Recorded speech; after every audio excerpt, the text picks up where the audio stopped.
Professor संगीत रागी, क्या कहना है आपका? मलिक मुतासिम खान साहब को सुनकर के कह रहे बरेली में जो कुछ भी हुआ वो हुकूमत की नाकामी की वजह से हुआ। देखिए,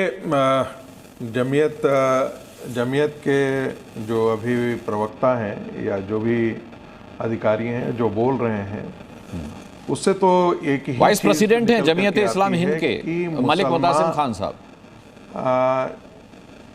जमीयत वो सड़क पे मुसलमान कुछ भी करता रहे और सरकार को चुप रहना चाहिए। दरअसल हुआ क्या है कि आज़ादी के पश्चात भी मुस्लिम समाज के रेडिकलाइजेशन को कांग्रेस पार्टी और विपक्षी दलों ने वोट बैंक के लिए इतना ज़्यादा प्रयोग किया है, जैसे कहा जाता है मन बढ़ जाना, कि हम जहां मन तहां हम दरगाह स्थापित कर देंगे, जहां मन तहां हम मजार बन कर देंगे, जहां हमारी इच्छा करेगी इंक्रोच कर लेंगे, और जब मन चाहेगा हम हिंदुओं के जुलूस पर दंगे कर देंगे, हम पत्थर फेंक देंगे, जहां यदि हिंदू जुलूस पार करेगा हम वहां पर पत्थर की बारिश कर देंगे। तो ये स्थिति जब नॉन बीजेपी की सरकारें होती थी तब ये होती थी। आप 2014 से पहले जरा याद कीजिए कि हिंदू किस स्थिति में भयाक्रांत रहता था। 2014 के बाद कहीं न कहीं जाकर के हिंदू समाज के अंदर मुसलमानों के प्रति एक प्रतिक्रिया हुई है, और ये प्रतिक्रिया उनकी आक्रामकता के खिलाफ हुई है जी। जो इस देश में आक्रामकता मुस्लिम समाज की बढ़ी है, जनसंख्या बढ़ने के पश्चात बढ़ी है, उस आक्रामकता के खिलाफ हिंदू कहीं ना कहीं उठ करके अब सड़कों पर आ रहा है। और आप ध्यान रखिएगा, हिंदू कभी भी दंगा करने के लिए नहीं जाता है। आप देखिएगा कि मुस्लिम समाज दंगे की शुरुआत करते हैं, सड़कों पर वो जमे रहते हैं, पीटे सबसे ज्यादा वही जाते हैं। इसका कारण क्या है कि वो सरकार से लड़ने के लिए खड़ा होता है। हिंदू समाज को यदि एक बार बोल दिए, धमका दीजिए, वो सारे के सारे अपने घरों में होते हैं। लेकिन आप प्रशासन को चुनौती देते हुए, चाहे वो बरेली हो, चाहे वो संभल हो, चाहे अन्य जगह, यदि इस प्रकार का प्रदर्शन करेंगे और ये दिखाने करेंगे कि हमारे इस्लाम की ताकत ये है, हम तो किसी से डरते नहीं है, तो भाई वहां पर तो है जो कि डराने वाला भी अब खड़ा होगा, और वो तो शासन तो उसी अनुसार से काम करेगा। संभल के अंदर क्या था? कोर्ट का निर्णय था। सर्वे का निर्णय किसका था? प्रशासन का तो निर्णय नहीं था, वो कोर्ट का निर्णय था। यदि वो 2 बार करता है, 3 बार करता है या 4 बार करता है, कोई फर्क नहीं पड़ता है। लेकिन यदि कहता है, यदि कोर्ट जाता है, तो आप उस पर दंगा करने के उतारू हो जाते हैं, हजारों की भीड़ लेकर के आते हैं। और संभल में उसके पहले हिंदू मंदिरों को कैसे तोड़ा, कितने लोगों की हत्या की, ये कोई किसी से छुपा रह गया है क्या? आप मुलायम सिंह ने कैसे उन दंगाइयों को माफ कर दिया, क्या छुपे?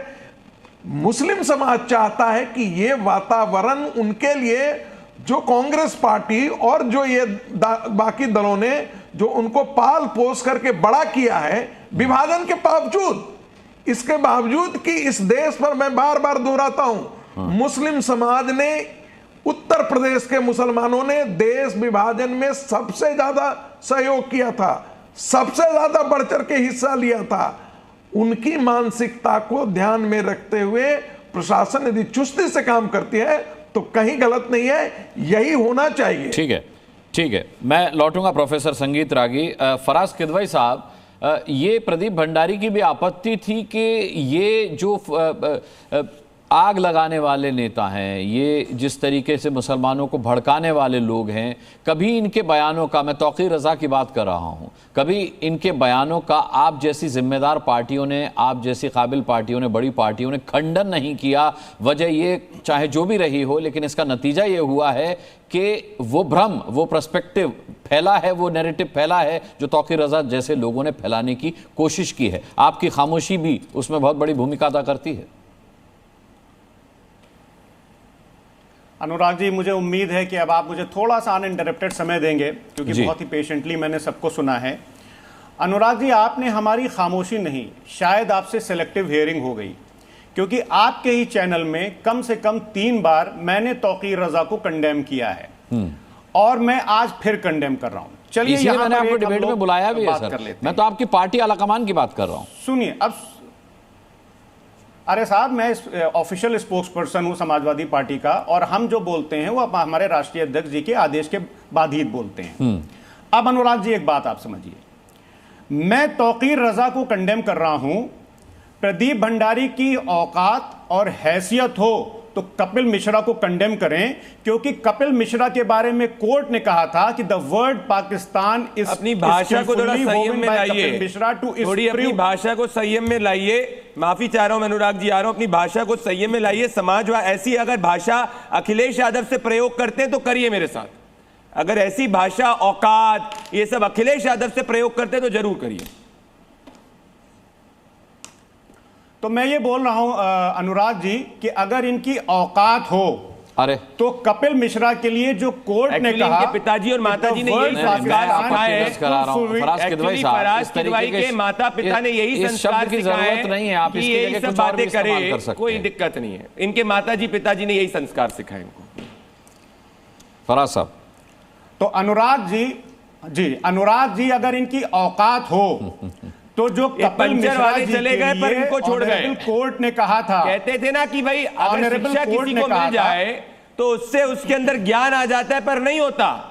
भले वो पंचर करे या पीएचडी कर ले, आतंकवादी हमला तो किसी भी समय हो सकता है। उस सोच तो इधर ही है।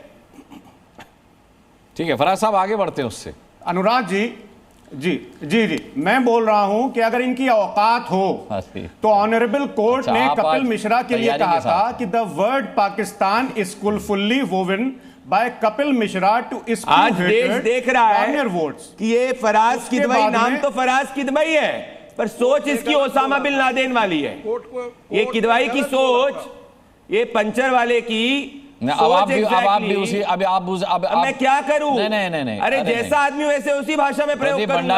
अब ये ऐसे ही अखिलेश यादव से बात करता है, ये ऐसे ही अखिलेश यादव जी से बात करता है, तो मैं क्या कर सकता हूं? संयम बरतिए, ये औकात, हैसियत और ये सम्मान वहां मिलेगा अनुराग जी, जब सम्मान दिया जाए, परंतु जो पंचर वाली भाषा का प्रयोग करेगा उससे वैसे ही इंतजाम किया फिर अब आप दोनों में फर्क कुछ नहीं रह गया। नहीं, वो बात तो ठीक है, पर यहाँ पे हम ये इनको ऐसी भाषा अखिलेश यादव जी के साथ प्रयोग करनी करे, पर ये जी न्यूज है, नेशनल टेलीविजन है, मर्यादित भाषा का प्रयोग होता है। फराज किदवई साहब, मैं आपसे निवेदन कर रहा हूँ, ये ऐसा जाके कहीं यूट्यूब पे कर सकते हैं, प्रयोग ना करें। जी, आप अपनी बात पूरी कीजिए।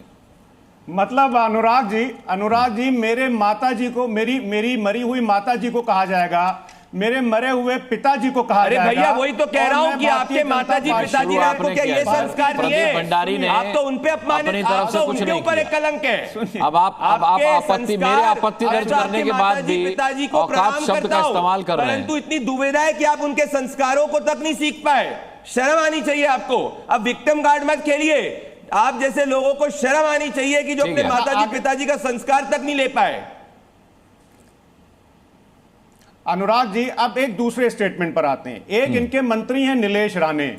अगर प्रदीप भंडारी की औकात है, अच्छा, अब आप इस शब्द को अगर इस्तेमाल करेंगे तो फिर मैं आपके पास आ नहीं पाऊंगा सर, क्योंकि इस शब्द के चयन के बिना भी आप अपनी बात रख सकते हैं। आप सवाल बहुत अच्छा उठा रहे हैं, आपकी मर्जी, लेकिन आप शब्द बहुत दोयम दर्जे का इस्तेमाल कर रहे हैं। फराज किदवई साहब, ना तो ये आपकी पर्सनैलिटी को सूट कर रहा है और ना आपकी काबिलियत को सूट कर रहा है। सर, आप बहुत बड़े प्रवक्ता हैं समाजवादी पार्टी के। मैं आपसे कह रहा हूं कि इस शब्द, मैं आखिरी मौका दे रहा हूं फराज किदवई साहब, इस शब्द के इस्तेमाल के बिना अगर आप अपनी बात रखें। अब आगे बढ़ते हैं, अब आगे बढ़ते हैं। देखिए जो दिल्ली यूनिवर्सिटी के प्रोफेसर साहब हैं, इनकी मैं एक बात से सहमत हूं। इन्होंने भी कहा कि हिंदू भाई जो हैं, हमारे हिंदू समाज जो है, उसके ऊपर, इसमें मैं मानता हूं कि सही में बहुत ज्यादा ज्यादतियां हुई हैं, क्योंकि बिहार में torching Dalit home is a recurring crime in Bihar. Bihar में आज दलित बस्तियां पूरी आग के हवाले करी दी जा रही हैं। पूरे मोहल्ले, उनको निकाल करके मारा जा रहा है, उनको जलाया जा रहा है। ये हमारे हिंदू भाइयों के साथ जो हो रहा है। खैर, आप जिस अखबार की कटिंग दिखा रहे हैं उसकी पुष्टि नहीं करता सर, क्योंकि आजकल बड़ी फेक न्यूज़ेस आ रही हैं मार्केट में। मुझे पता नहीं कि ये सोर्स क्या है और इसको मैं कैसे वेरीफाई करूं। मैं आपको डेट बता देता हूं, मैं डेट बता देता हूं। The Hindu 3 October 2024, half page की। मैं सर जी न्यूज की खबर के अलावा किसी और मीडिया हाउस की खबर पर मोहर नहीं लगा सकता सर। मैं गारंटी नहीं लेता, जी न्यूज के अलावा मैं किसी की गारंटी नहीं लेता सर। ठीक है, कोई बात नहीं जी। अच्छा, ministry of social justice and empowerment की बात तो आप मानेंगे? जी बिल्कुल। मैं प्रोफेसर साहब की इस बात से सहमत हूं कि हमारे हिंदू भाइयों के ऊपर बहुत अत्याचार हुआ है।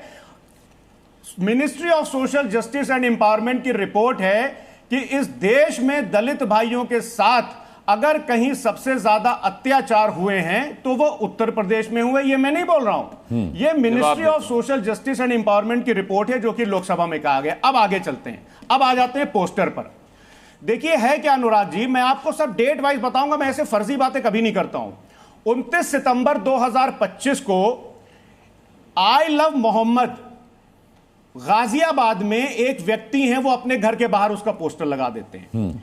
बजरंग दल वाले जाकर के पुलिस थाने का और चौकी का घेराव करते हैं और उसके बाद में वो पोस्टर हटा दिया जाता है। कल बागपत में, आज सारे अखबारों में आया है कि एक मोटरसाइकिल पर एक करीब 20-22 साल का युवक अपने जो स्प्लेंडर मोटरसाइकिल, आप लोग तो बहुत प्रिविलेज लोग हैं, मर्सिडीज से घूमते होंगे, मैं मोटरसाइकिल चलाता हूं, तो मोटरसाइकिल की हेडलाइट के ऊपर आई लव मोहम्मद लिखा हुआ था, उसका 7,500 का चालान हुआ। वीडियो सोशल मीडिया पे भी है, सारे अखबारों में आया है। तो हो क्या रहा है अनुराग जी कि आज अगर नीलेश राणे कहेगा कि हम मस्जिदों में घुस घुस के मारेंगे तो उसका प्रमोशन होगा और उसको कैबिनेट मिनिस्टर बना दिया जाएगा। कपिल मिश्रा को जब ये कोर्ट कहेगा कि दंगे भड़काने में उसका हाथ है और उसने नफरत फैलाई तो उसको डिपार्टमेंट कौन सा मिलेगा? ठीक है।